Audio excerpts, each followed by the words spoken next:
Isang araw, merong isang lalaki na nakakita ng isang cocoon. Yung cocoon ng butterfly, ng paru-paro. At nakita niya sa cocoon na yon, ito yung cocoon, di ba? Ang ganyang cocoon. Yan. Nakita nung lalaki na merong isang paru-paro na nagpupumilit lumabas mula dun sa maliit na butas ng cocoon. So ibig sabihin, magiging paru-paro na yung uod na yon dahil lalabas na siya sa cocoon. Ngayon, habang tinitingnan ng lalaki yung paru-paro na nahihirapang lumabas dun sa cocoon dahil napakaliit ng butas, kumuha siya ng gunting at ginunting niya. Iniwan ng gunting yung cocoon para madaling makalabas at hindi raw mahirapan yung paru-paro sa paglabas. At ginunting nga nung lalaki yung cocoon, nakalabas yung paru-paro. Pero pagkatapos na magupit niya yung cocoon, napansin niya na hindi makalipad yung paru-paro. Gumagapang lang ito. Tapos naisip niya na baka mamaya ay makakalipad na to, parang nagpapahangin lang. Pero lumipas yung ilang minuto ay hindi pa rin lumilipad yung paru-paro, bagkus gumagapang lang ito.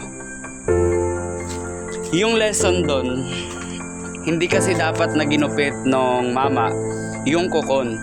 Dahil kahit na nakikita nung mama na nahihirapan yung paru-paro na lumabas, yung hirap na yun pala yung magpapatibay nung pakpak ng paru-paro. Kailangan niyang maranasan yung hirap kung paano lumabas sa cocoon para magiging matibay yung kanyang mga pakpak. Ang kaso, tinulungan siya ng mama, ginupit yung cocoon, kaya madali siyang nakalabas. Sa buhay natin, kapag meron tayong madaling na kukuha, ay madali rin itong nawawala.